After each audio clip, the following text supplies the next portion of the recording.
Venemaa strateegia Ukrainas on lihtne. Saata võimalikult palju sõdureid rindele, et nad suudaksid Ukraina kaitset kurnata.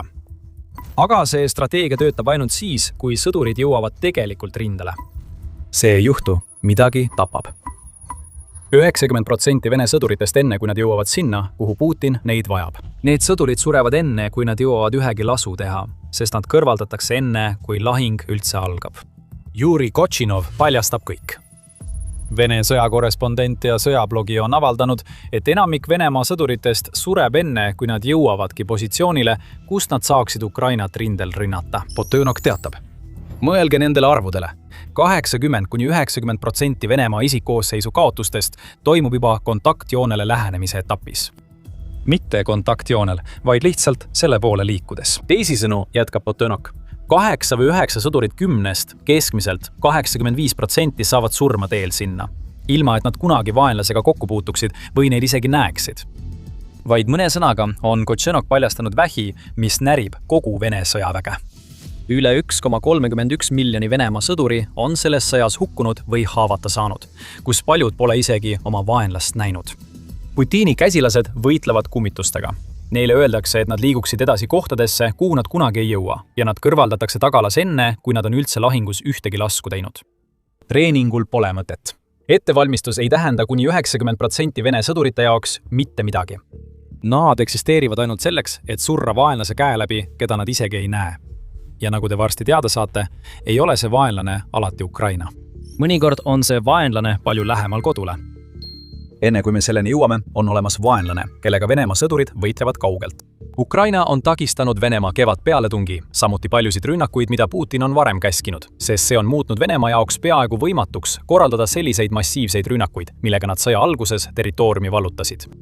Need rünnakud, kus soomustehnika ja suurtükivägi olid ühendatud jalaväega, tõid Venemaale küll suuri kaotusi, kuid vähemalt saavutati mingitki edu. Vähemalt võitlesid Venemaa väed vaenlasega, keda nad nägid, nii et nad surid teadmisega, et ehk aitasid nad oma riigil edasi tungida.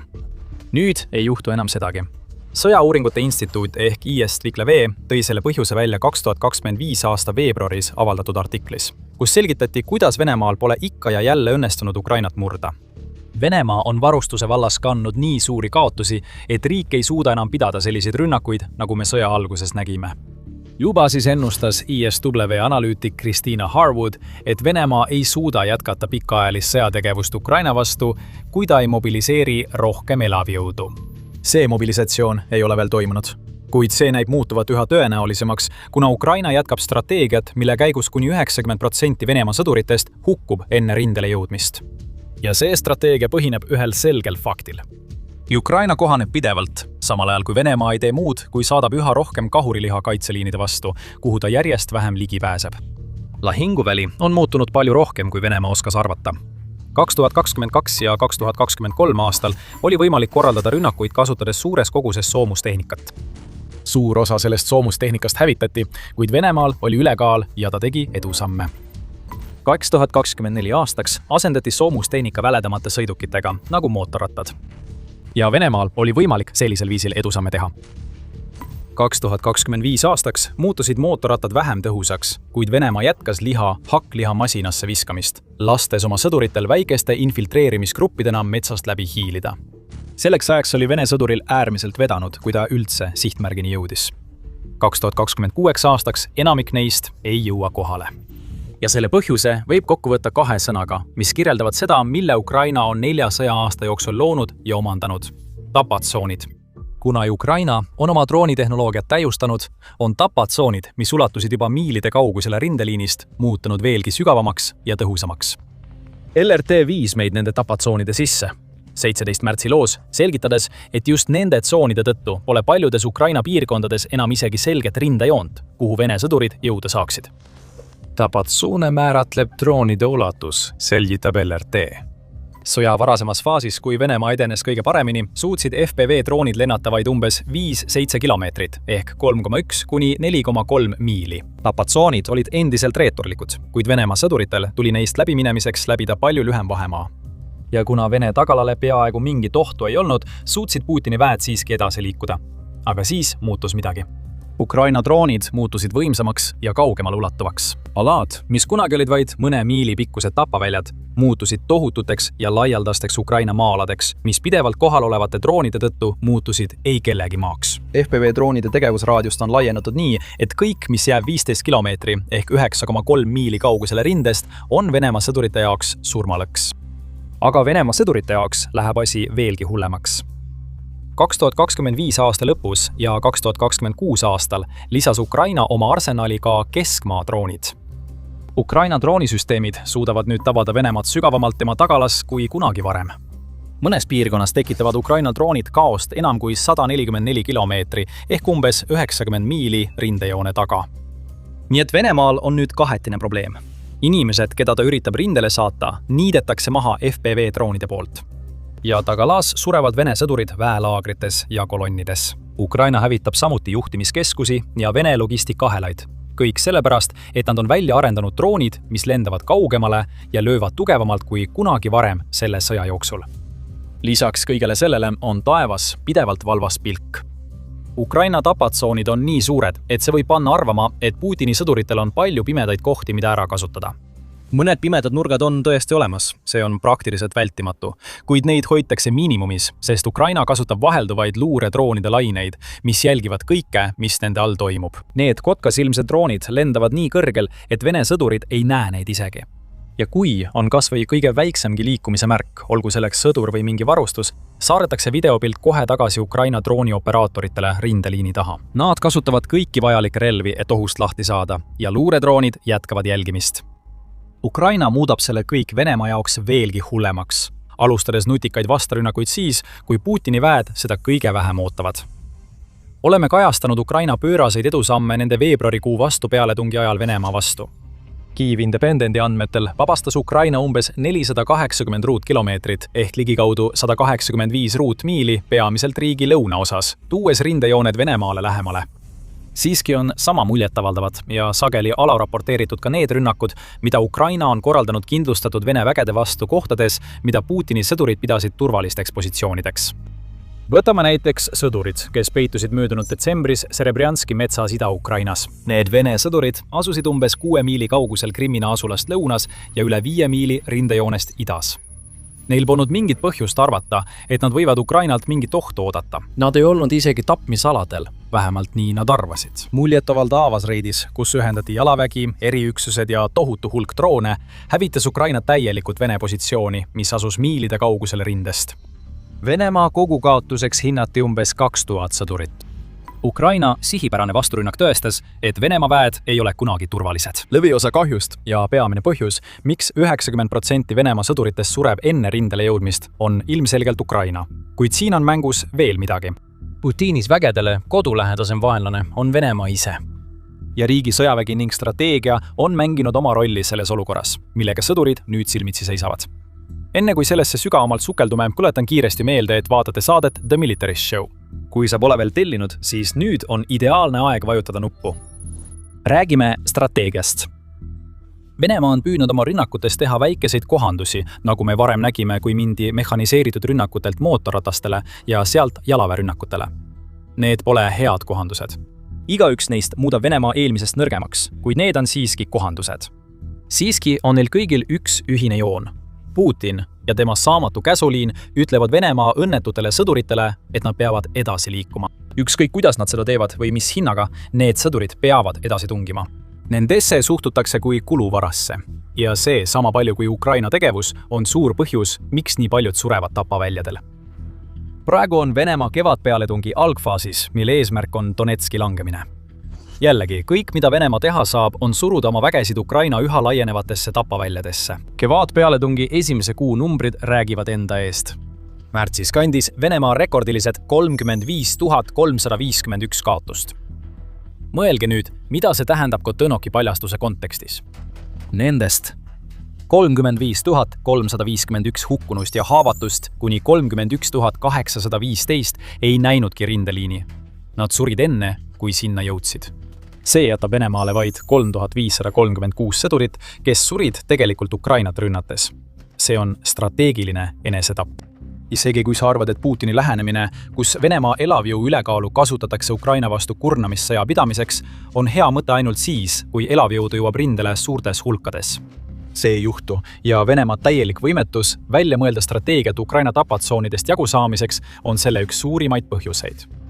Nii et Venemaa strateegiline ebakompetentsus aitab kaasa Ukraina tapatsoonide edule, kuid ka teised asjad, mida Venemaa teeb, tabavad isegi tema enda sõdureid ootamatult. Kui neid sõdureid ei sunnita surmamarssile rindele, mida nad kunagi ei näe, siis nad surevad muul moel. Enesetapud ja hukkamised muutuvad Venemaa tagalas üha tavalisemaks. Ja mõlemad kahandavad seda elavjõudu, mida Putin vajab, et tema käsitud pidevad rünnakud oleksid tõhusad. Luud Vene sõduritest, kes endalt elu võtavad, muutuvad üha tavalisemaks ning nende enesetappudega kaasneb mõnikord ka see, et nad võtavad teisi endaga kaasa. 2025 aasta oktoobris teatas The Moscow Times Vene sõjaväelasest, kes tulistas kaasvõitlejat ja seejärel suunas relva enda poole ning vajutas päästikule. See juhtus Moskva piirkonnas ja annab meile aimu sellest meeleheitest, mida Venemaa sõjaväe jõhkrus põhjustab neis, keda sunnitakse selle eest võitlema. Vene kaitseministeeriumi Moskva sõjaväeringkond püüdis kogu seda juhtumit esitleda õnnetusena. See väitis, et teenistuja rikkus relvade käsitsemise ohutusreegleid, mis viis tulistamiseni. Kuid teised raportid ütlevad, et selles juhtumis sai vigastada koguni 5 Vene sõdurit. See kõlab pigem märatsemise kui õnnetusena. Ja sellele järgnenud enesetapp teeb asja veel hullemaks. Need sõdurid ei olnud isegi Ukrainas ja nad eemaldati Putini sõjapüüdlustest. Teised surevad oma enda komandööride käe läbi. 2026 aasta veebruaris rääkisid mitmed Vene sõdurid BBC-le, et nad olid näinud kaaslasi suremas oma komandöride käe läbi pärast seda, kui nad keeldusid minemast Ukraina tapmissioonidesse. Üks väidab, et nägi auku, mis oli täidetud. 20 Vene sõduri surnukehadega, kelle nende enda komandörid olid maha lasknud, kuna nad keeldusid käskudest. Sellest piisab, et moodustada mitu väikest sissetungirühma, mida Venemaa praegu Ukrainas kasutab. Ja näitab meile, et Putini lähenemine oma enda sõjaväes on sama jõhker kui tema suhtumine kahurilihasse, kes sureb Ukraina droonide all enne, kui nad üldse rindele jõuavad. Nüüd lisage sellesse võrrandisse ka deserteerumised. United 24 meedia teatas juba septembris, et kuni 70 000 Venemaa sõdurit olid 2025 aasta lõpuks oma üksustest deserteerunud. Need on sõdurid, kes on päästnud end jõhkrast surmast, eeldusel, et neid ei tabata. Aga mis on Venemaa jaoks veelgi olulisem?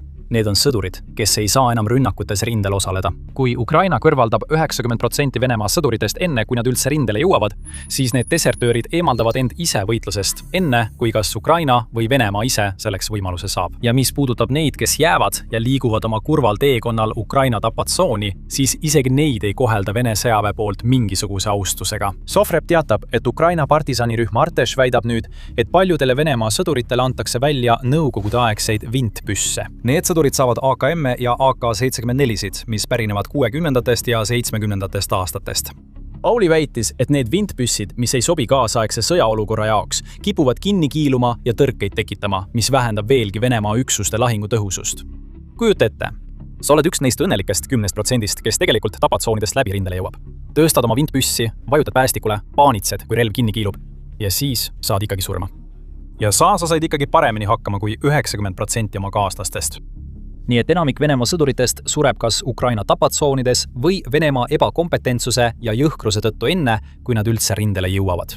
Siin on, mida see tähendab Venemaa Ukraina vastase sõja seisukohta praegu. Väike vihje, see ei ole hea. Varem rääkisime teile, et märtsis purustas Venemaa oma 2026 aasta rekordi 1 võitluskuu jooksul kaotatud sõdurite arvus. Need kaotused oleksid võib-olla isegi midagi tähendanud, vähemalt Putini kalgi mõistuse jaoks, kui need oleksid toonud kaasa mingitki edu. Nad ei toonud. Lehe Independent andmetel ei saavutanud Venemaa märtsis rindel mingit edu, mis on esimene kord 2,5 aasta jooksul, kui see on juhtunud.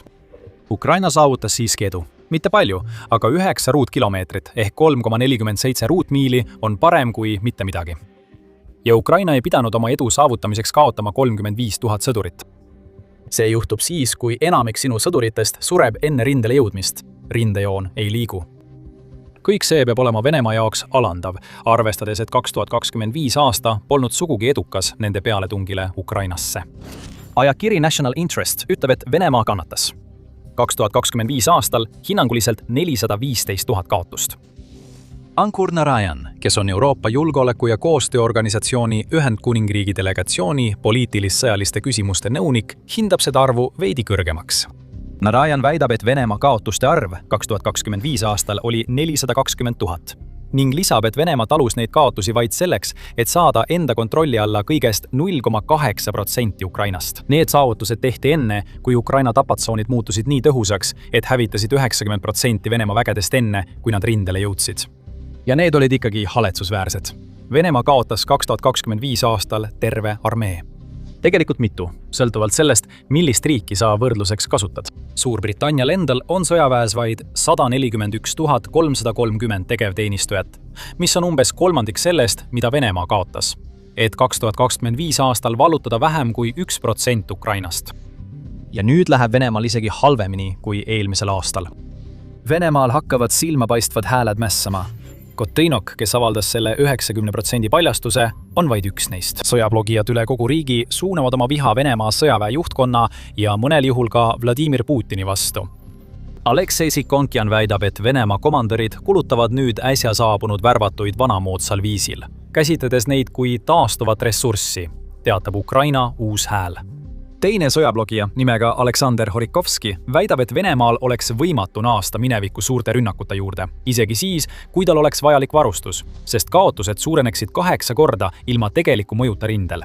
Sikhonkiini sõnad näitavad eriti selgelt, kuidas Putin ei ole arvestanud Ukraina lahinguvälja muutumisega. Venemaa kaotused on nüüd nii suured, et neid ei suudeta enam vabatahtlike värbamisega korvata. Märts oli juba 4. järjestikune kuu, mil Venemaa kaotuste määr ületas värbamise määra, teatab TVP World. Venemaa sõdurid on viimane asi, mida võiks nimetada taastuvaks ressursiks. Nad hakkavad muutuma väärtuslikumaks kaubaks ainuüksi selle tõttu, et nad on nõus liituma, kuid enamik neist ei jõua kunagi rindelegi enne, kui surevad. Anname viimase sõna Kochinovile. Vene sõjaline analüütik väidab, et rinne on muutunud lokaalsete, puhtalt taktikaliste manöövrite tsooniks, kus edasiliikumised ja taganemised ulatuvad vaid veidi üle 100 meetri päevas. Siis viskab ta teise pommuudise. Selle tempoga kestaks sõda 100 aastat ja see ei ole liialdus. Putin ei saa sajandit oodata, et Ukrainas võita, aga kui 90% tema sõduritest sureb enne, kui nad jõuavad ühegi lasu teha, pole tal enam eriti midagi loota. Eriti kevadine pealetung paljastab, kui halb on olukord Venemaa jaoks praegu Ukrainas. Oleme juba maininud, kui halvasti see pealetung kulgeb. Tegelikkus on veelgi hullem. Donetski piirkonnas toimub midagi kõhedust tekitavat.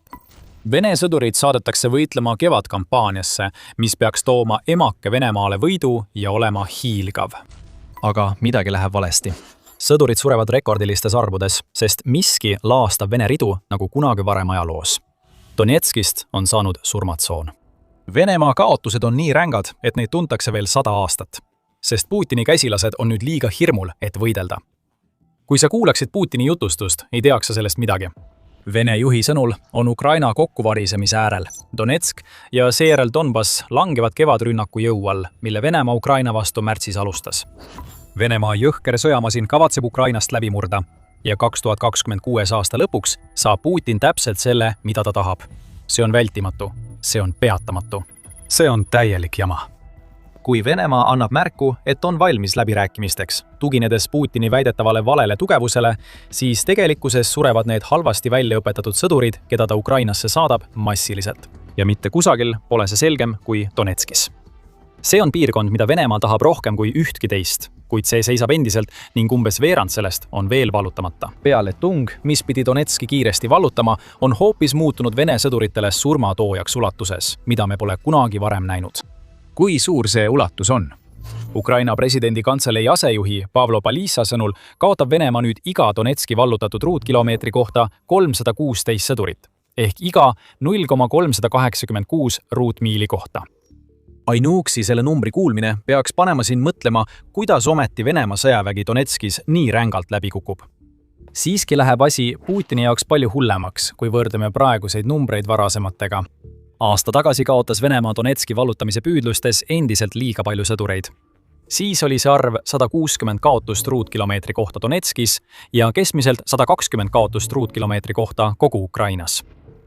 Siin näeme, et Venemaa kaotab umbes 2 korda rohkem sõdureid kui 2025 aasta esimeses kvartalis Donetskis. Ja need ei ole ainult haavatud või kadunud. Suurenenud kaotuste arvuga kaasneb langenute ehk kiiade kasvutrend, mis tähendab Venemaa vägedele hukatust. Selle trendi juurde tuleme hiljem tagasi, nii et jääge meiega. Enne seda räägime sellest, mida see kõrge surmade arv koos aeglase edenemisega Venemaa jaoks tegelikult tähendab. Putini väed võivad Donetskis endiselt aeglaselt edeneda, kuid need edusammud ei ole taktikalised. Teisisõnu, pole Venemaa viimase 6 kuu jooksul Donetskis midagi olulist saavutanud, ohverdades nii palju oma sõdureid Putini ülbe uhkuse altarile. 2026. aasta esimese kvartali kogukaotused ulatuvad üle 90 000 Vene sõduri, kellest üle 35 000 on leidnud oma otsa jubedas Donetski piirkonnas. See tekitab nüüd nii palju hirmu iga Putini käsilase südames, kes saadetakse rünnakutele selles oblastis. Märts on olnud Venemaa jaoks eriti kohutav kuu. The Guardian teatab, et märts oli esimene kuu, kus Venemaa ei saavutanud peaaegu mingeid territoriaalseid edusamme kogu rindejoonel. Selle kuu jooksul suutis Venemaa hõivata vaid 23 ruutkilomeetrit ehk umbes 8,9 ruutmiili Ukrainast. Isegi jaanuar ja veebruar, mis olid samuti Venemaa jaoks sõjaliste kaotuste poolest kohutavad kuud, olid sellest paremad. Veebruaris hõivas Venemaa üle 4 korra rohkem territooriumi ja jaanuaris peaaegu 14 korda rohkem. Kuid märtsis, mil alustati kevadpealetungi, on Venemaa end võidelnud ummikusse, sest Ukraina purustab Putini vägesid nagu kunagi varem. Kuid siiski nõuab Putin Donbassi. 31. märtsil avaldas Ukraina president Volodõmõr Zelenski, et Venemaa oli esitanud Ukrainale tähtaja. Taanduge Donbassist järgmise 2 kuu jooksul või Venemaa võtab selle jõuga.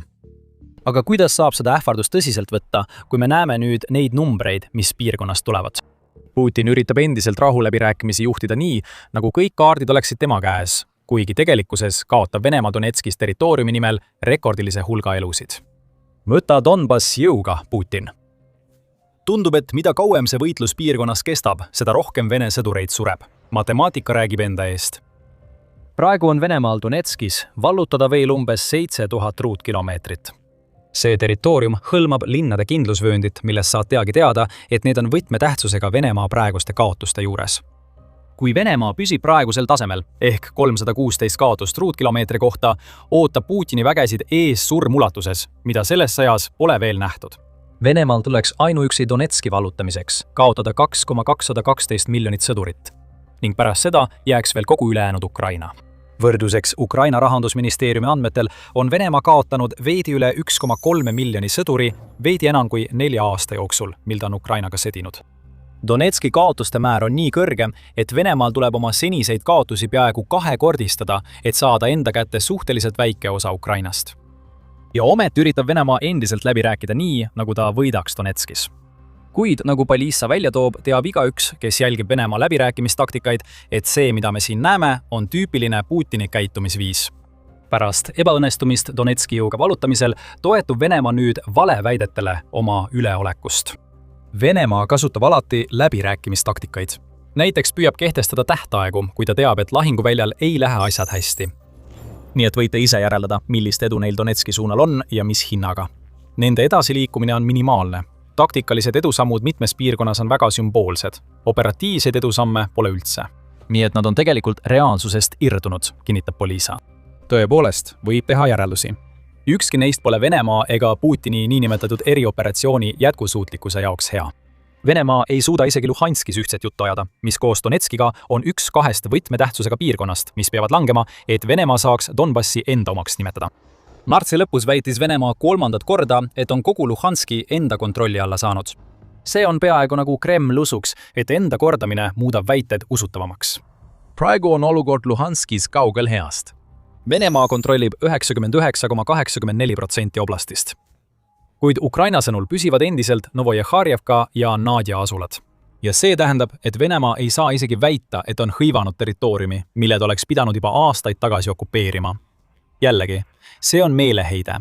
Valeväiteid esitatakse selleks, et toetada domineerimisnarratiivi, mis hajub kohe, kui vaadata Venemaa kaotuste suurt hulka võrreldes nende väheste edusammudega Donbassis. Kõik need probleemid on piisavalt tõsised, et Kreml neid tähele paneks. Kuid kõige selle taga varitseb veelgi suurem probleem, mis muudab selle, mis Venemaaga Donetskis toimub, veelgi hullemaks. See probleem üksi muudab kõike. Muide, kui see on selline ülevaade, mida soovid rohkem näha, siis kindlasti telli The Military Show. Me lahkame seda kõike sellisel moel iga päev. Nüüd, mis on see probleem, mis peitub kõigi Venemaa Donetski probleemide taga? Sõjavägi lõpetas. Analüütik Andrew Perpetua avaldas kõik 8. aprilli postituses.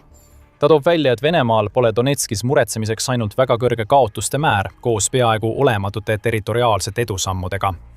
Praegu on hukkunud Vene sõdurite arv suurem kui kunagi varem.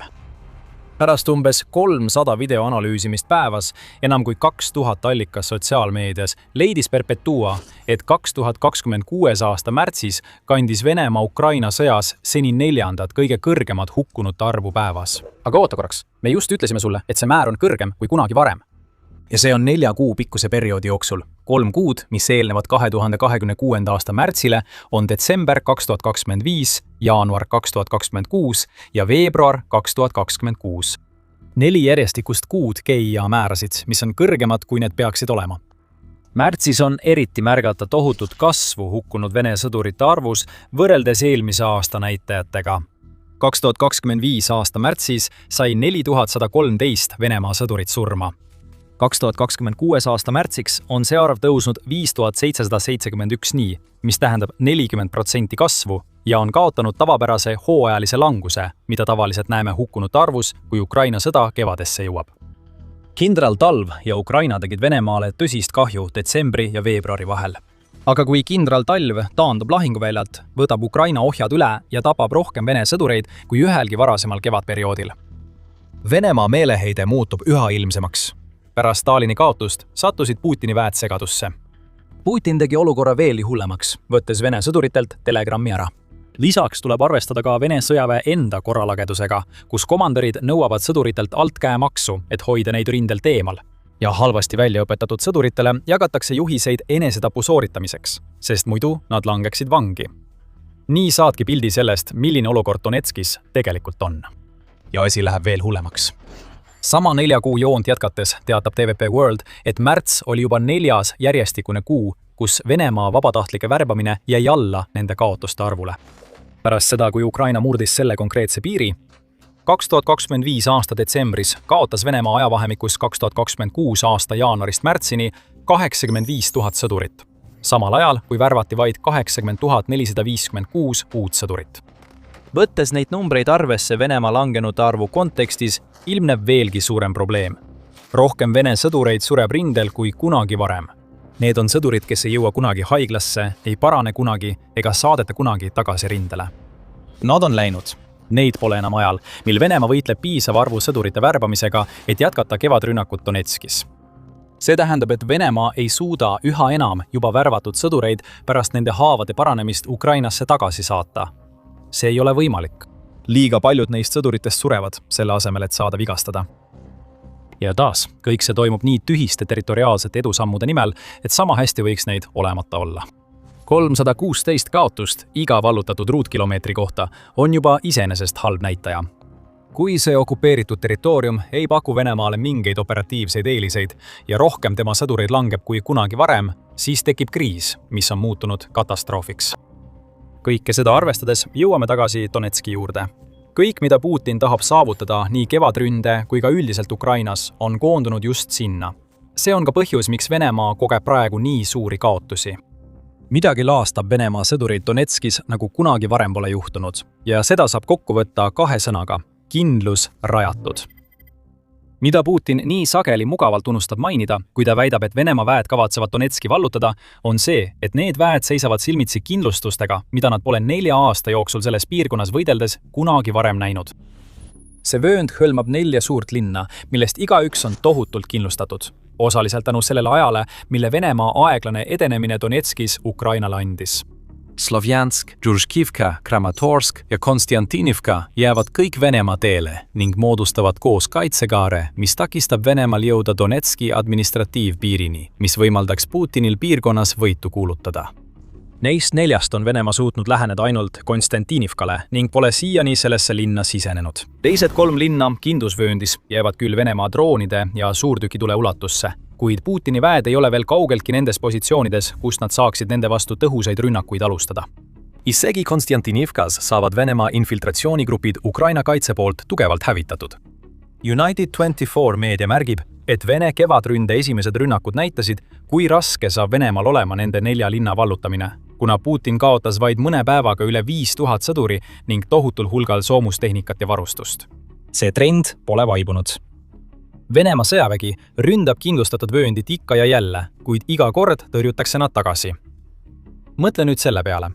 Kogu sõja vältel Venemaaga on Ukraina näidanud üles tohutut võimet hoida oma kõige strateegilisemalt tähtsamaid asulaid pikka aega enda käes. Donetskis seisab väike asula Tšassiv Jar endiselt püsti pärast enam kui 23 kuud kestnud Vene rünnakuid. Ka Pokrovski linn pidas vastu umbes sama kaua, nii et Euroopa poliitikaanalüüsi keskus nimetas Pokrovskit linnaks, kus Putin murdis oma hambad. Harkivis pole Ukraina mitte ainult kaitsnud Kopjanski linna Venemaa pealetungide eest, vaid on vallutanud praktiliselt kogu selle asula tagasi, hävitades selle käigus tuhandeid Vene sõdureid. Venemaal on kulunud mitu aastat ja palju läbikukkumisi, et neis linnades ja asulates üldse edu saavutada. Ja sedagi ainult seetõttu, et Ukraina on pidanud vankumatut kaitset. Siis on veel kindlusvöönd. 4 linna, mis on suuremad kui need, mida just mainisime, ja kõik on valmis Putini vägesid enneolematult purustama. Vene väed on veetnud aastaid tohutus praepannis ja nüüd kästakse neil hüpata tulle, mis on nii kuum, et põletab nad hetkega tuhaks. See ongi kindlusvöönd Venemaa jaoks. Surmamasin, mis juba mängib suurt rolli Venemaa suuremates kaotustes, aeglases edenemises ja langenute arvus. Ja Venemaa pole kindlusvööndit peaaegu puudutatudki. Nii halb kui olukord praegu Putini jaoks ka poleks, läheb Donetskis kõik veel palju hullemaks. Ukraina on loomulikult selle kõik ette planeerinud. Segadus Venemaa vägede seas on üks paljudest põhjustest, miks kindlusvöönd osutub nii tõhusaks. Ja see segadus ei seisne ainult Starlinki ja Telegrami katkestamistes. Kuudel enne märtsi alustas Ukraina ulatusliku vastupealetungi, mis võimaldas tal edeneda Oleksandrievka ja Huljapola suunas. Need piirkonnad on olulised, sest Ukraina saab neid kasutada Zaporižžja linna kaitsmiseks, mis on veel üks Putini 2026. aasta ülesannetest. Siiski ei saa eirata Ukraina edusammude mõju Venemaale Donetskis. Putin peab tagasi võtma territooriumi, mille Venemaa on viimastel kuudel kaotanud. Selleks on tal vaja elavjõudu, kuid seda elavjõudu ei tule värbamissüsteemist, mis ei suuda asendada sõdureid, keda Venemaa kaotab. Seega peab Putin tooma sõdureid Donetski pealetungilt Ukraina vastupealetungi suunas. See muudab Donetski rünnakud nõrgemaks, kui need peaksid olema. Eriti kuna me teame, et Venemaa saadab osa oma eliitoperatiividest Oleksandrievkasse ja Huljopolasse.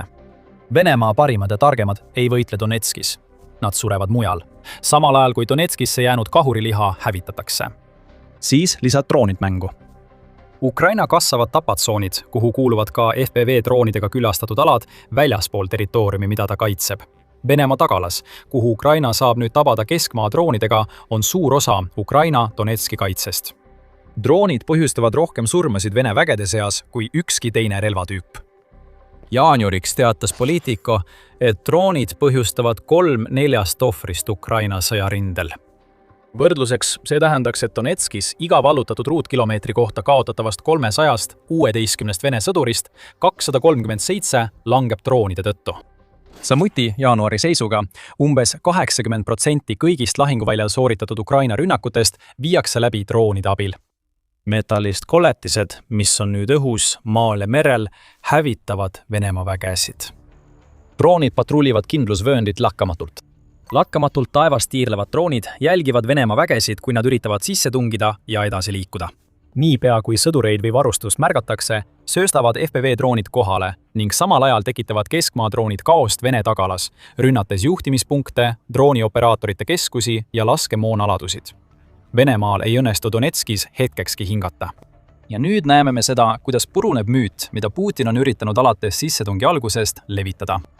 See müüt eksisteeris juba enne sissetungi algust. Venemaa pidi olema võimas riik, mis suudab Ukraina päevadega kukutada. See müüt paljastati väga kiiresti. Ja kõik järgnevad müüdid on samuti Ukraina kaitse all kokku varisenud. Viimane müüt on see, et Donetsk on langemise äärel, nii et Venemaa on piisavalt enesekindel, et nõuda Ukrainalt oma vägede väljaviimist Donbassist maikuu lõpuks. Kõik, mida me selles videos käsitlesime, toob esile, miks see müüt on paljastatud. Venemaa võit Donetskis pole sugugi vältimatu. Putin kaotab rohkem sõdureid kui kunagi varem ja ta teeb neid kaotusi väga väikese territooriumi nimel. Mobilisatsiooni tont kummitab samuti Venemaad. Putin ei taha mobiliseerida.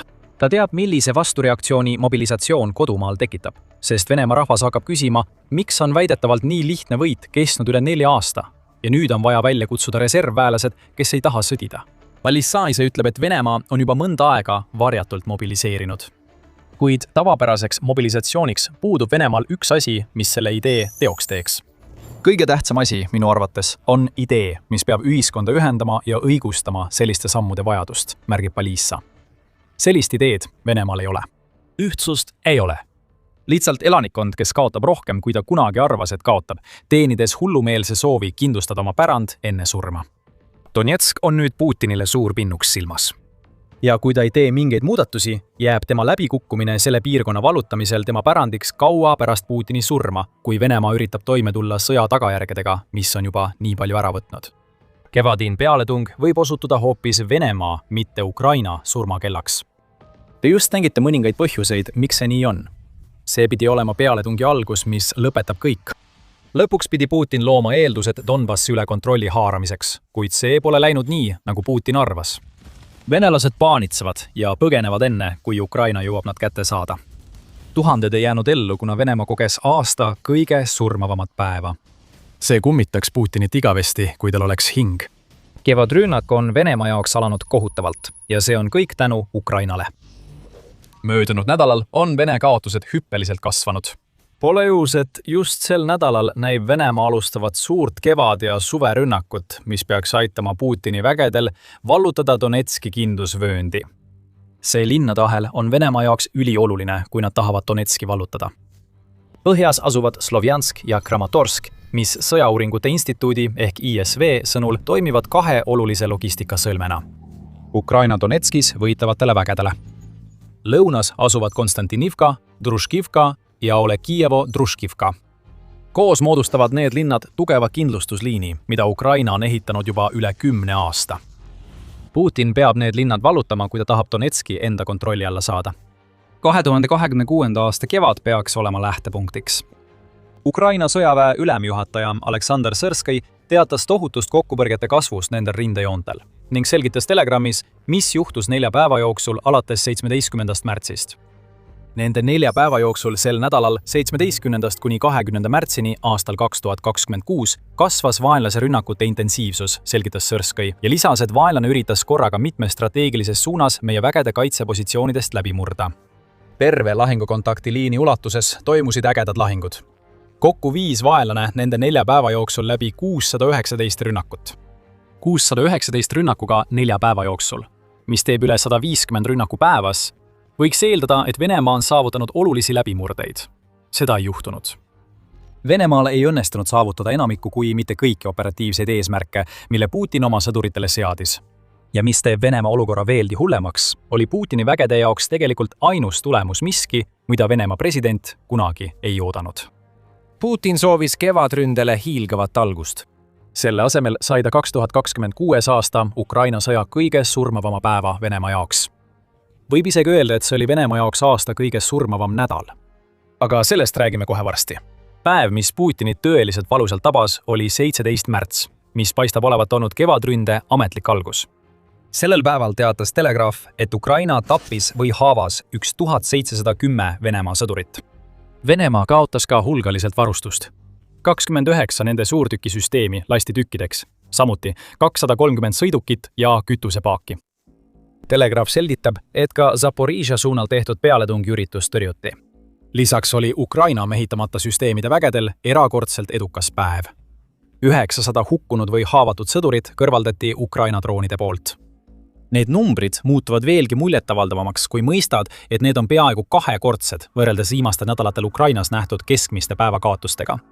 Nagu ajaleht Independent märgib, kaotas Venemaa kuni 17. märtsini päevas keskmiselt 700 kuni 900 sõdurit. Siis tõusis see number üle 1700. See on rohkem kui miski muu märk sellest, et Venemaa kevadrünnak on alanud. Meile ei anna vihjeid mitte uued taktikad ega uus strateegia. Tõsiasi, et rohkem Vene sõdureid saadetakse lihaveskisse näitab, et Putin kasutab ainsat ideed, mis tal edasiliikumiseks on. Saada rohkem kahuriliha ja saad rohkem surnuid. See ei ole viis, kuidas edukas pealetung peaks toimuma. Võib-olla võiks Putin end lohutada mõttega, et see oli vaid üks päev. Jah, see oli Venemaa jaoks halb päev, tegelikult lausa kohutav. Peaaegu iga sõdur, kelle Venemaa Ukrainasse saatis, tuli tagasi kas haavatuna või kirstus. Aga kindlasti oleks see olnud Venemaa jaoks kõige hullem ja ohverdus, mille nii paljud Putini etturid tegid, oleks pidanud looma aluse sellele sügavale läbimurdele, mida Venemaa nii hädasti vajab, et alustada oma kevadrünnakut võimsalt. Ka seda ei juhtunud. Nagu Sõrski ütleb, ei suutnud Venemaa kevadrünnaku esimesel nädalal saavutada enamikku, kui mitte kõiki oma operatiivsetest eesmärkidest. Ja mis puudutab ohvrite arvu, siis see aina kasvas. Sõrski avaldab, et ajavahemikus 17. kuni 19. märtsini kaotas Venemaa lausa 4840 sõdurit, kes said surma, haavata või muul viisil rivist välja. See tähendab, et peaaegu 5000 Putini sõdurit on 3 päevaga kadunud. See teeb keskmiselt veidi üle 1600 sõduri kaotuse päevas. 17. märts võis olla Venemaa jaoks seni aasta kõigest surmavam päev, kuid 18. ja 19. märts ei jäänud sellele palju alla. Sierski lisab, et Venemaa kaotas 1 nädala jooksul Ukrainaga võideldes kokku 8710 sõdurit, samuti tohutul hulgal sõjatehnikat ja relvi. Venemaa jaoks pidi talve aeglane sulamine Ukrainas kujutama endast võimalust. Aga kõik, mida see Putini sõduritele tegelikult toonud on veelgi rohkem surma sellises ulatuses, mida nad pole 2026. aastal näinud. Ainus lootus, mis Putinil on see, et Venemaa kaotused hakkasid pärast seda 3 päevast õudusunenägu tasapisi stabiliseeruma. TVP Worldi andmetel kaotab Venemaa nüüd umbes 1000 oma sõdurit päevas. Kaotused 24 tunni jooksul enne 22. märtsi ulatusid 940 sõjaväelaseni, 3 õhutõrjesüsteemi, 3 tanki ja 1 sõjaväehelikopterini, mis on teine kopter, mille Venemaa kaotas ajavahemikus 21. kuni 22. märts. Nii et nüüd ainult 1000 päevas Putin. Kui Venemaa jätkab samas tempos, kaotab ta aastaga enamiku kaasaegsete armeede jagu sõdureid. Jälle juba 3. aastat järjest. Pilged kõrvale jättes Venemaa tohutud kaotused pole lihtsalt taevast alla sadanud. Ukraina on teinud palju kevadpealetungiks ettevalmistusi ja selle tulemusena hävitab ta Venemaa vägesid tempoga, mida Putin kunagi ei oodanud. Selgitame täpselt, kuidas Ukraina selle kõigega hakkama saab mõne minuti pärast. Enne seda tasub lähemalt vaadata Venemaa kevadpealetungi ja seda, mida Putin loodab saavutada, ohverdades veelgi rohkem oma sõdureid Ukraina sõja lihaveskis. Oleme juba puudutanud Putini püüdlust Donetski kindlusvööndi suunas ning edasiliikumine selles suunas on Venemaa peamine operatiivne eesmärk. Pea meeles, et Donbassi loovutamine, mille viimane osa on Donetsk, on Putini peamine nõudmine rahuläbirääkimistel Ukrainaga. Venemaa juht tahab seda territooriumi. Ta vajab seda, kui ta soovib luua mingigi narratiivi, et lühike sõjaline erioperatsioon, mis pidi Ukraina päevadega kokku kukutama, võiks hakata meenutama midagi, mida võiks pidada eduks. Siiski soovib Venemaa samuti tungida sügavamale Lõuna-Ukrainasse ning ta oli valmistumas selleks pealetungiks 2025 aasta lõpus. Seepärast üritas Venemaa 17. märtsil oma rekordiliste kaotuste päeval saavutada edu Zaporižžja rindel. Venemaa peab endiselt läbima ka Pokrovski rinde. Hoolimata sellest, et Pokrovski linn on suures osas vallutatud, on Putini väed Rošina küla suunas toppama jäänud ning nende kontroll selle küla lähedal asuvate asulate üle on parimal juhul ebastabiilne. Ilma Pokrovski teljest läbi murdmata puudub rünnakul Kinduste vöö suunas see jõud, mida Putin vajab tõeliste edusammude saavutamiseks. Ja nii tekivadki olukorrad, nagu me nägime 17. märtsil ja sellele järgnenud päevadel. Venemaa on täielikult läbikukkunud eelduste loomisel selleks, et saavutada seda, mida Putin soovib oma sõjaväega kevad- ja suverünnakus saavutada. Ja üks peamisi põhjuseid on see, et Ukraina on leidnud vastukäigu igale sammule, mille Venemaa on teinud. Mis need vastukäigud on? Uurime põhjalikumalt, mida Ukraina on teinud, sealhulgas seda suurt sammu, mille ta aasta alguses astus ja mis rikkus kõik Putini plaanid. Kohe varsti. Aga enne kui sügavamale läheme, tuletan kiiresti meelde, et vaatate saadet The Military Show. Kui te pole veel tellinud, siis nüüd on ideaalne aeg nuppu vajutada, et ei jääks ilma ühestki meie videost. Nii et Ukraina on teinud 3 olulist asja, mis on aidanud kaitsta Venemaa kevadrünnaku vastu ja mis kõik on kaasa aidanud Putini vägede tohututele kaotustele, lisaks ühele suurele sammule, mis oli pöördepunkt kõigis Putini plaanides. Enne kui keskendume sellele suurele tegurile, vaatame 3 asja, mis kaotustele kaasa aitasid. Esimene neist pärineb Sierskilt endalt, kuna Kiievi Post teatab, et Venemaa rünnakute ulatus on sundinud Ukrainat lahinguväljal uusi asümmeetrilisi lähenemisviise kasutusele võtma. Sierski ei lasku eriti detailidesse, millised need taktikad on, öeldes vaid, et Ukraina väed haaravad aktiivselt initsiatiivi ja jätkavad positsioonide taastamist. Ainult selle põhjal võime eeldada, et Ukraina ülemjuhataja peab silmas otsi ja hävita taktikaid, mida Ukraina on viimastel nädalatel kasutanud, et välja juurida Vene sissetungijaid, kes üritavad Ukraina territooriumil kaitsepositsioone rajada. Me nägime selle strateegia esile kerkimist siis, kui Ukraina purustas Putini väited, et Venemaa oli 2025 aasta lõpus ja 2026 aasta alguses okupeerinud Kupjanski linna. Ukraina vastas sellele väitele, tuues välja, kui vale see oli, ning kasutas selleks otsi- ja hävitaüksusi. Need väikesed üksused on loodud spetsiaalselt Vene infiltratsioonistrateegia tõrjumiseks, mis seisneb selles, et väike hulk sõdureid hiilib Ukraina positsioonile ja varjub seal, oodates täiendust. See taktika töötas mõnda aega, kuna see tekitas Ukraina tagalas segadust. Kuid oma otsingu- ja hävitusüksustega on Ukraina vastanud tulele tulega. See vastab Venemaa väikestele üksustele omaenda väikeste rühmadega, mis töötavad koos droonioperaatoritega, et leida Vene sissetungijaid.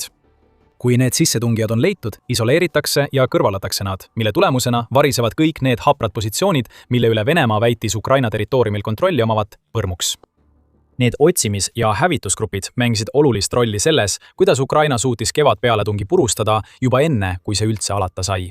Jääge meiega video lõpuni ja me selgitame rohkem.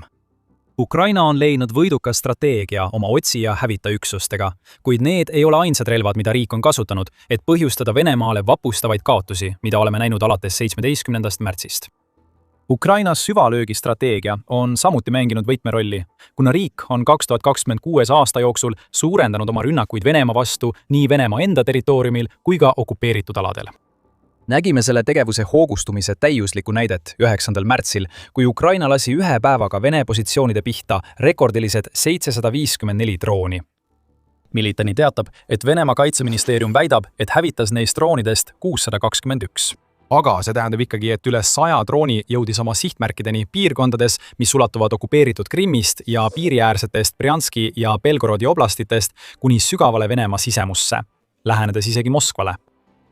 Kui kuulete selliseid numbreid, tundub, et need vastavad Venemaa droonirünnakute ulatusele Ukraina linnade ja taristu vastu. See ongi nii, sest need vastavadki ulatusele. Ukraina on oma kaugmaa droonistrateegiat nii palju tõhustanud, et on sügavate löökide osas Venemaaga võrdsust saavutamas. Nagu Forbes märgib, ulatuvad Ukraina kaugmaa rünnakud nüüd sügavamale kui kunagi varem. Flamingo drooni ja raketi hübriidi esiletõus on pannud Ukraina olukorda, kus ta saab tohutul hulgal tulejõudu sügaval Venemaal asuvatele sihtmärkidele suunata. Nii nagu see juhtus. 20. veebruaril, kui Ukraina saatis Flamingo drooni Venemaa raketitehase suunas Votkinskis, mis asub 1400 kilomeetri ehk peaaegu 870 miili kaugusel Ukraina ja Venemaa piirist. Mis pistmist on sellel kõigel Venemaa ebaõnnestunud kevadründe ja tema suurte kaotustega? Kõik taandub Ukraina süvalöögikampaania eesmärgile. Iga rünnak, mille Ukraina korraldab Venemaa territooriumile okupeeritud Ukraina aladel, on suunatud ühe eesmärgi poole – Venemaa sõjamasina nõrgestamisele. Votkinski näite puhul tähendab raketitehase hävitamine seda, et Venemaal jääb vähemaks rakette, mida ta Ukrainasse tulistab. See omakorda tähendab, et Venemaa ei saa rünnata nii palju sihtmärke sügaval Ukrainas, mis võimaldab Ukrainal suunata rohkem oma jõupingutusi Venemaa rindejoone rünnakute tõrjumisele. Me näeme seda süvalöögistrateegia puhul ikka ja jälle. Näiteks see, kui Ukraina hävitab okupeeritud aladel õhutõrjet, avab võimalusi rünnata juhtimiskeskusi, vägede kogunemiskohti ja logistikasõlmi, mis kõik nõrgestavad Venemaad rindel ja muudavad tema väed haavatavaks, kui nad üritavad rünnakuid. Ukraina närib Venemaa sisemust seestpoolt. Nüüd näeme selle mõju Putini kevadründele. Jäädes droonide juurde, jõuame kolmanda asja juurde, mida varem mainisime. Ukraina on valla päästnud hulgaliselt FPV droone. Kogu oma territooriumil, luues sellega tohutud tapatsoonid, mille kaudu Venemaa peale tungivad väed peavad liikuma. Varem ütlesime teile, et 900 Venemaa üle 1700 kaotusest 17. märtsil olid Ukraina mehitamata süsteemide rünnakute tagajärg. FPV droonide massiline kasutamine on põhjus, miks see number nii kõrge on. Ukrainal on olnud võimekus toota kuni 10 miljonit drooni aastas, vähemalt alates 2025 aasta suvest. Ja kuigi need numbrid pole veel saavutatud, kuna selleks on vaja rohkem investeeringuid, näitab see meile, et FPV droonide tootmine toimub nii suurel skaalal, et Ukraina lendavatest surmarelvadest on saanud peamine relv, mille pärast Venemaa väed iga oma rünnaku puhul muret tunnevad. Ukrainal on nüüd nii palju FPV droone, et droonide varu ületab sõjaväes olevate operaatorite arvu. See pole sugugi halb probleem, sest Ukraina on tõestanud end osava operaatorite koolitajana. Droonide varu on olemas ja Venemaa saab selle mõju veelgi valusamalt tunda, tekitades oma sõduritele probleeme kevadel ja suvel, kui operaatorid on välja koolitatud. Ukraina FPV droonid saavutavad ka märkimisväärseid tabamusi, mitte ainult üksikute sõdurite kõrvaldamisel. 20. märtsil teatas Euromaidan Press, et just FPV droon tulistas alla ühe Venemaa Ka-52 kopteritest. Ukraina jätkas seda kopterirünnakut, saates veelgi rohkem FPV droone kopteri meeskonna vastu, mille tulemusel nad kõrvaldati. Sellega peavad Putini väed silmitsi seisma kogu rindejoonel. 10 000 FPV ja luuredroonid sumisevad pidevalt pea kohal igas piirkonnas, kus Venemaa soovib edasi liikuda. Niipea kui mõni sõdur või varustus märgatakse, laskuvad droonid ja hävitavad selle. Kombineerides neid FPV droone keskmaa ründedroonidega, mis võimaldavad rünnata Venemaa lähitagalat, on Ukraina loonud tapatsoonid, mis ulatavad peaaegu 160 kilomeetri kaugusele. Kas on üldse ime, et Vene sõdurid saavad massiliselt surma, kui nad peavad läbima nii palju droonidest kubisevat territooriumi, et jõuda positsioonile, kus nad saaksid rünnakuid alustada? Lõpuks jõuame selle suure asja juurde, mida me varem mainisime. See on võib-olla kõige olulisem asi, mis tegi Venemaale midagi nii mõeldamatut, et see halvatas kevadründe niivõrd, et hakkasime nägema neid kaotusi, mida praegu näeme. Ja see asi on lihtne. Ukraina vastupealetung lõunas. Alates veebruari algusest tungis Ukraina läbi Vene positsioonide oma territooriumi lõuna- ja kaguosas, hävitades teel olles infiltreerumisrühmi otsi ja hävita taktikaga, millest me varem rääkisime. 3. märtsiks väitis Ukraina president Volodõmõr Zelenski, et tema väed on Venemaalt tagasi vallutanud 460 ruutkilomeetrit ehk umbes 177 ruutmiili. See on suurim vastupealetung, mille Ukraina on alates 2023. aastast alustanud ja see on osaliselt võimalikuks saanud tänu sellele, et Vene vägedelt on ära võetud ebaseaduslikud Starlinki terminalid, mis võimaldasid neil rindel suhelda. See vastupealetung on oluline Venemaa ebaõnnestunud kevadpealetungi kontekstis kahel põhjusel. Esiteks oli Putini plaan lõunas luua puhvertsoon Dnipropetrovski piirkonnas. See puhvertsoon oleks pidanud võimaldama Venemaal takistada Ukrainal vägede saatmist selle kaudu, et toetada oma sõdureid Zaporižja ja Donetski piirkondades, mis oleks võimaldanud Venemaal mõlemaid neid piirkondi tugevamalt rünnata. See plaan on praeguseks läbi. Ukrainal on nüüd väidetav puhvertsoon, mis tähendab, et ta saab pakkuda vägede ja logistilist toetust ka teistele Ukraina piirkondadele, mis seda vajavad. Venemaa koonduvat pealetungi Zaporižja suunas on see puhvertsooni purunemine eriti mõjutanud. Kuna Ukraina on need plaane keerulisemaks teinud ja Venemaa nurka surunud, tekib sellest teine probleem, mida me hetk tagasi mainisime. See probleem seisneb selles, et Venemaad sunnitakse end nõrgestama, et vastu rünnata Ukraina vastu pealetungile. Donetskile ja Zaporižjale mõeldud reservid peavad selle asemel liikuma hoopis lõuna poole. IS Stavlevi teatas 19. märtsil, et vastupealetung on jätnud Venemaa sisuliselt kinni, kuna tal ei ole enam võimekust alustada täiemahulist pealetungi Zaporižja linnale ega üritada vallutada Orokivit, mis asub Zaporižja lääneosas. Neil lihtsalt ei ole vajalikke reserve, sest Ukraina vastupealetung kulutab need reservid ära. Selle asemel, et lasta Venemaal luua puhvertsoon, on Ukraina alustanud 2 tiivalt vastupealetungi, mis lõikab ära Vene väed, keda Putin pidas turvaliseks ja rikub Putini kevadpealetungi plaanid. Sellepärast näemegi praegu nii paljude Vene sõdurite kõrvaldamist. Venemaa poolt. 2025 aasta lõpus pealetungiks rajatud vundament on nende jalge alt kokku varisenud. Ja koos Starlinki kaotusega on Venemaa komandörid paanikas. Ainus, mida nad nüüd teha saavad, on käskida nõrgestatud vägedel Ukrainat rünnata. Kõik muu tähendaks Putini käskudele vastuastumist, mille kohaselt tuleb iga hinna eest edasi tungida. Ja Venemaa komandörid ei ütle kindlasti Kremlile ei. Nii et me näeme seda, mida oleme näinud viimase nädala jooksul. Rekordarv likvideerimisi 2026. Aastal 17. märtsil, nädal, mil Venemaa kaotas üle 8000 sõduri, alustades kevadrünnakut, mis ei toonud mingit edu. See loob aluse sellele, mis järgmistel kuudel ees ootab. Venemaa. 2026 aasta pealetung saab olema veelgi ebaõnnestunum kui 2025 aasta suvine pealetung, mis ei saavutanud peaaegu ühtegi oma operatiivset eesmärki. Midagi on just murdunud Putini armees. Tema sõdurid deserteeruvad massiliselt pärast seda, kui nad on sattunud sõjaväkke, mis on praegu halvemas seisus kui kunagi varem selle ajaloo jooksul. Nüüd lasub nende sõdurite kohal sünge vari, mis kurnab nende vaimu ja hävitab nende hinge, röövides neilt igasuguse tahte võidelda, mis neil kunagi võis olla. Ja olukord läheb veelgi hullemaks, sest Ukraina valmistub nuga veelgi sügavamale keerama, muutes lahinguvälja tõeliseks põrguks. Kõik see toimub ajal, kui Venemaa muutub üha meeleheitlikumaks. Ja siin on kõige šokeerivam asi. See ei ole Ukraina, kes on see tume jõud, mis hävitab Venemaa sõjaväge. See on Venemaa ise. Viime teid lahingutesse sattunud Tšassivjari linna. Donetski piirkonnas asuv Tšassivjar on strateegiliselt oluline koht, kuna see asub kõrgemal. ja kõrgemal asudes on võimalik tulistada suurtükiväega ümbritsevaid alasid. Samuti on parem lahinguvälja jälgimine ja suurem kontroll FPV-droonide üle. Venemaa tahab Chasiv-Yari. Nad tahavad seda linna nii väga, et on isegi valelikult väitnud selle vallutamist, mida saab pidada üksnes katseks tõsta nende sõdurite moraali, kes on saadetud surma Chasiv-Yari vallutamise nimel. Aga Chasiv-Yar on endiselt suuresti Ukraina käes ning seal olevad Vene sõdurid külvavad omaenda armees erilist kaost, sest nad on lõpuks tüdinenud sellest tumedast kohalolust, mis nende kohal hõljub. See kohalolu ei ole Ukraina droonid, kuigi need jäävad alati üheks teguriks. See on midagi palju ürgsemat. Midagi, millest need sõdurid on ilma jäetud, kuid mida neil on ellujäämiseks vaja, rääkimata sõjapidamisest. Me kõik teame, mis see on, ja me kõik vajame seda, et elada. See on toit ja vesi. Ja Venemaa ei varusta kummagagi neid sõdureid, kelle ülesandeks on vallutada linna, mida Venemaa ise peab sõja üheks tähtsaimaks. 16. veebruari raportis toob Ukraina täna esile 24. kuningas Danieli eraldi mehhaniseeritud brigaadi pressiohvitseri Konstantin Melnikovi kommentaarid.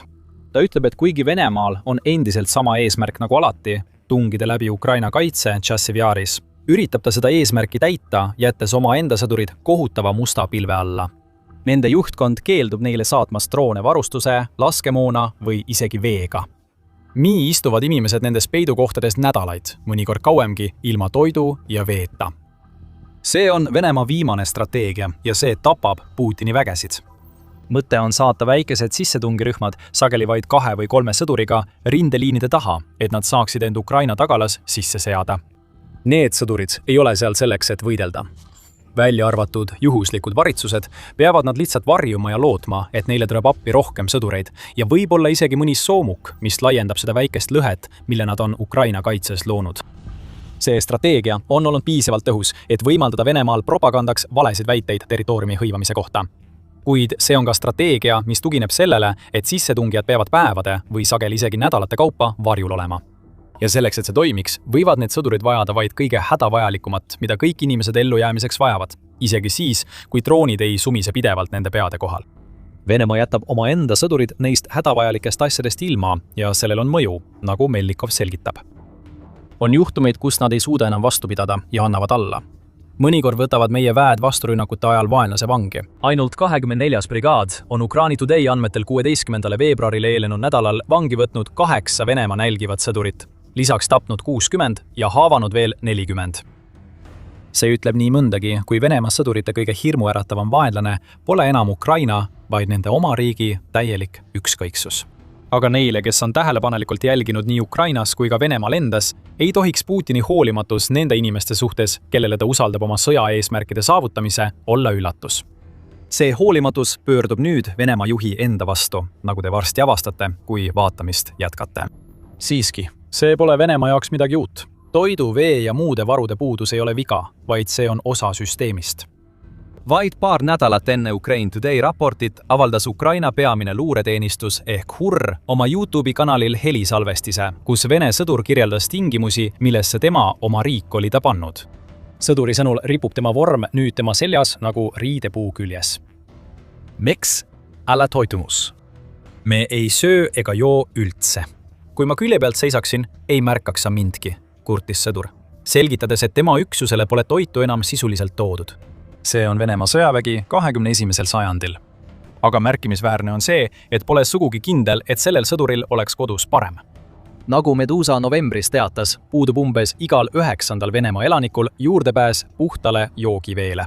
Hoolimata sellest, et Venemaal on ühed suurimad mageveevarud kogu planeedil, isegi $2,5 miljardi suurune programm, mis oli mõeldud nende varude potentsiaali avamiseks, ei aidanud. Tõenäoliselt sellepärast, et Venemaa peab oma rahva aitamiseks kulutama palju rohkem, kuid Putin eelistab kulutada rohkem raha oma läbikukkunud sissetungi peale. Venemaa ei viitsi isegi 1/9 oma elanikkonnas korralikku veevarustust tagada. Võrdluseks Venemaa elanikkond on umbes 143,5 miljonit inimest, mis tähendab, et umbes 16 miljonil kodanikul puudub puhas joogivesi. Miks peaks Putin saatma toitu ja vett rindele, kui ta ei lahenda isegi suuri probleeme kodumaal?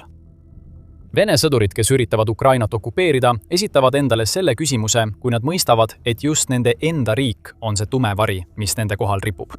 Ja see vari ei lasu enam lihtsalt ähvardavalt. See on Vene sõdureid juba neelanud, nagu näeme sellest, et Putin ja tema käsilased keelduvad andmast mitte ainult toitu ja vett. Isegi kõige elementaarsem varustus, mida sõdur vajab jalaväerünnaku läbiviimiseks, on otsa saanud. Novembris teatas Telegraph, et paljud sõdurid, kes ründasid Donetski Limani suunda, saadeti rünnakule ilma elementaarsete kiivrite ja kuulivestideta. See on uus trend, ütles tol ajal Ukraina teise mehhaniseeritud pataljoni ülema asetäitja Igor Komok. Ta avaldas ka, et tema raporti ajal oli Limanis viimase 20 rünnakugrupi seas vaid 4 kiivrid. Niile, kes kodus arvet peavad, tähendab see, et 80% neist teatatud Vene rünnakugruppidest ei oma üht kõige elementaarsemat sõjaväevarustuse osa, mis neil peaks olema. Teistel Vene sõduritel on veelgi vähem õnne. Detsembrikuu artiklis teatas The Express, et Venemaa ei varusta mõnda oma sõdurit isegi sokkide ja aluspesuga. See väide ei tulnudki Ukrainast. Selle väite esitas Vene sõjablogija nimega Juri Podoljaka, kes väitis: üks asi, mis mind praegu hämmastab, on see, ja ma lihtsalt ei saa aru, kuidas, aga pärast 3,5 aasta pikkust sõda ei suuda me tõesti oma armeed tsentraalselt varustada sokkide ja aluspükstega. Pea meeles, et Podoljaka on sisuliselt Kremli käsilane. See mees sündis Ukrainas, kuid temast on saanud Venemaa desinformatsioonisõja võtmeisik Ukraina vastu. Kui ta paljastab, kui halb on varustusseis Putini vägede jaoks rindel, siis on asjad tõesti väga halvasti. Me ütleksime, et see ükskõiksus tähendab, et rohkem kui mõni Vene sõdur avastab, et nende enda aluspükstesse tekivad tumedad pruunid laigud, kuid neil polegi aluspükse jalas. Ja selliseid laike on raske tekitada, kui sind isegi ei toideta. Kõiges selles näeme me retsepti Vene sõdurite massiliseks hävitamiseks, mida Ukraina täiel määral ära kasutab, nagu näete, kui jääte meiega video lõpuni.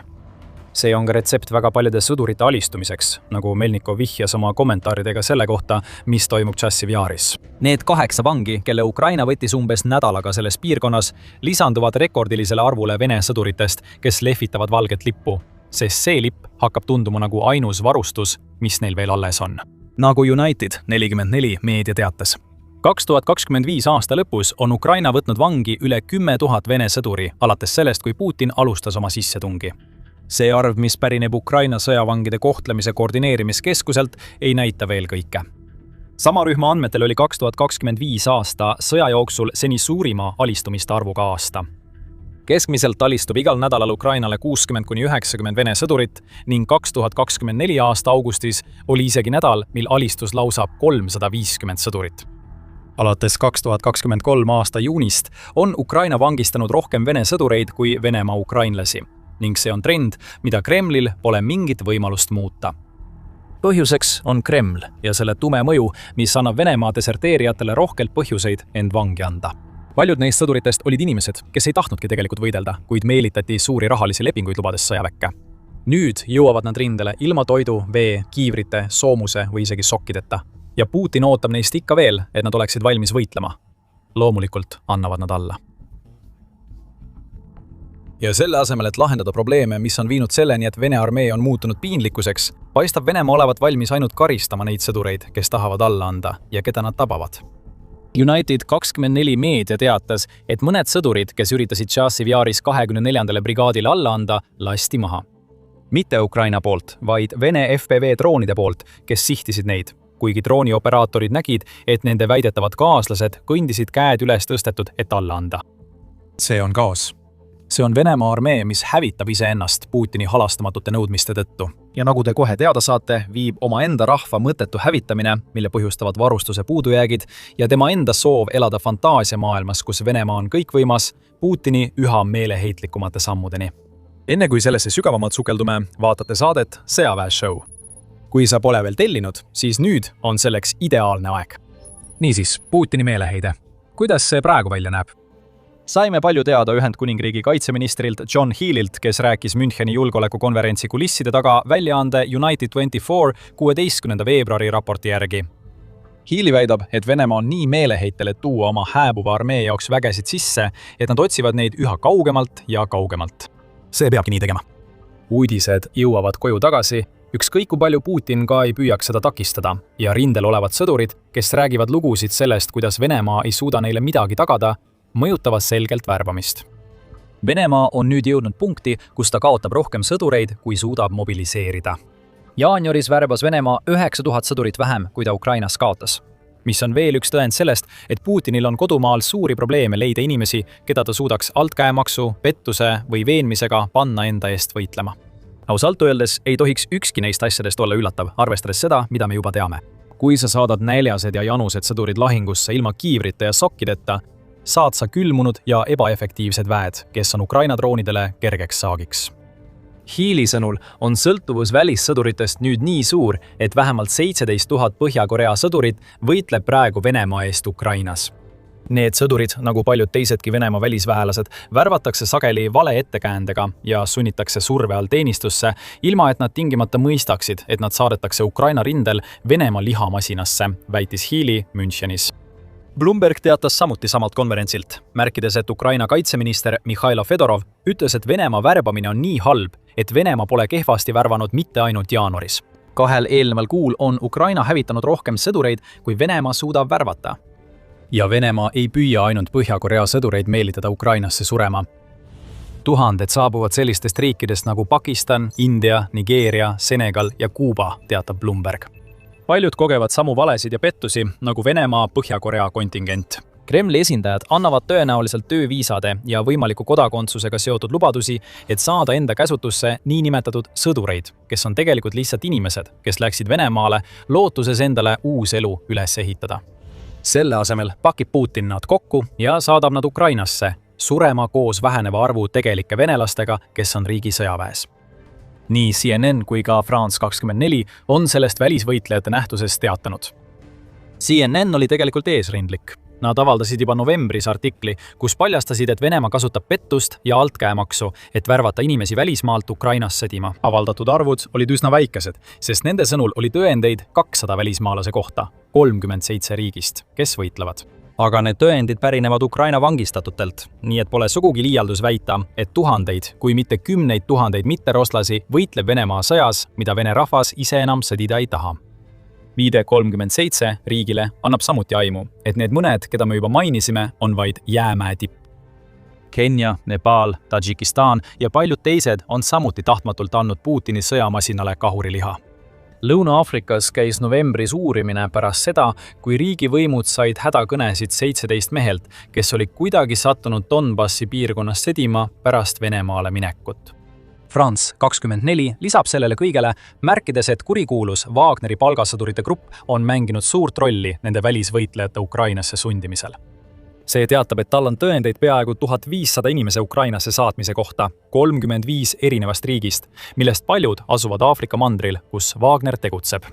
Rohkem kui 300 neist välisvõitlejatest on juba surnud. Ja tegelikud arvud mõlemas arvestuses on tõenäoliselt palju suuremad, sest Venemaa on läinud nii kaugele, et on loonud võltsitud reisibüroo, mida ta kasutab oma petuskeemi osana välisvõitlejate Ukrainasse toomiseks. Kui me ütleme võitlejad, siis me mõtleme kahuriliha. Kui tahad rääkida kaosest rindel, siis nii see tekibki. Kujuta ette õudusunenägu, millesse need pahaaimamatud välissõdurid astuvad. Juba Ukrainasse saadetuna hirmul satuvad nad komandöride alla, kes saadavad nad surma, ja kaaslaste sekka, kellega nad ei suuda isegi suhelda. Keeltebarjäärid üksi muudaksid olukorra selliseks, et kõige keerulisem käsk, mida üks hoolimatu komandör anda suudaks, oleks lihtsalt näidata käega mingisse suunda ja sisuliselt määrata sõdur sellele surmale, mis teda ootab, kui ta Ukraina positsioonile läheneb. Ja kui Vene sõduritelegi ei anta isegi toitu, vett ega varustust, siis on vaevalt tõenäoline, et need välisvõitlejad saavad selliseid niinimetatud luksusi. See on Putini meeleheide. Ta ehitab üles armeed, mida ta ei suuda juhtida, et asendada armeed, mida ta on 4 aastat väärkohelnud ja täielikult lagunenud seisundisse viinud. Nagu me videos varem ütlesime, kasutab Ukraina loomulikult kõike seda enda kasuks ära. Ukraina teeb seda, luues tapavälju, millest Venemaa hirmunud sõdurid, olgu nad välismaised või mitte, peavad läbima juba enne, kui neil üldse avaneb võimalus Ukraina kindlustusi rünnata. Lahinguliinid on praegu Ukraina sõjas traditsioonilistest väga erinevad. Mõnes rindelõigu osas ulatuvad tapatsoonid kuni 20 kilomeetri ehk umbes 12,4 miili pikkuseks hirmuäratavaks maastikuks, mis kubiseb droonidest ja kaitserajatistest. Sinna saadabki Venemaa oma sõdureid ja pole vaja olla geenius, et näha, et see, mis pidi juhtuma, ongi juhtumas. Kui varem kaotas Venemaa iga Ukraina sõduri kohta 6 oma sõdurit, mis on juba tohutu vahe, siis nüüd kaotab ta mõnes rindelõigu piirkonnas iga Ukraina kaotuse kohta kuni 25 sõdurit. Putin ja tema tume kohalolek lõid kaose retsepti ning Venemaa sõdurid lõikavad oma juhtide täieliku ebakompetentsuse vilju. Need tapatsoonid on viinud selleni, et Venemaa eelistatud massilised mehhaniseeritud rünnakud on peaaegu kadunud, nagu Euromaidan Press detsembris teatas. Muidugi oli Venemaal juba niigi raske neid rünnakuid jätkata, kui soomust on otsa saamas, kuid tapatsoonid muudavad olukorra selliseks, et iga tank või soomuk, mis sinna siseneb, hävitatakse peaaegu kindlasti Ukraina drooni poolt pärast seda, kui see on sattunud miinide, kraavide ja draakoni hammaste otsa. Seega toetub Venemaa üha enam väikestele kahuriliharünnakutele. Väikesed sissetungijate rühmad, kes saadetakse sisse ilma varustuse või varudeta, nagu näeme Tšassiv Jaris, peavad peaaegu võimatu ülesandena läbima neid tapatsoone. Need vähesed, kellel kuidagi õnnestub, saavad suureks auhinnaks istuda ja oodata, kuni Ukraina sõdurid ja droonid nad üles leiavad ja tapavad. Ja tapmine ongi see, mida need droonid teevad. Umbes 30 000 Vene sõdurit hukkus jaanuaris. Muljet avaldavad 35 000 kõrvaldati eelmisel kuul, kõik Ukraina droonide poolt. Ukrainal on nüüd eesmärk saavutada 50 000 tapmist okupeerivate Vene vägede seas iga kuu 2026 aasta lõpuks. Ja täielik kaos, millesse Putin on oma sõjaväe viinud, muudab väga tõenäoliseks, et see eesmärk saavutatakse. See, mis on juba õudne sõdurite jaoks, keda Venemaa sunnib rindele, läheb veel palju hullemaks. Venemaa sünge kohalolu ei kao kuhugi. See hävitab igasuguse võimaluse, et Putinit mäletataks kui seda hiilgavat vallutajat, kelleks ta nii meeleheitlikult tahab saada. Venemaa tulevik on sünge. Ja see tulevik ulatub palju kaugemale riigi sõjaväest. Riik kaotab oma identiteeditunnet, kuna Putini kohutavad taktikad hävitavad terve põlvkonna inimesi, keda Venemaa vajab, et end tulevikus ülal pidada. Putini tekitatud kaosest on sündimas demograafiline kriis, mis on kohe ukse ees. Ja sellest saad kõike teada meie videost. Ja kui sulle see video meeldis, siis kindlasti telli The Military Show kanal, sest me jälgime päev-päevalt Venemaa langust täielikku läbikukkumisse. Ja nagu alati, aitäh vaatamast!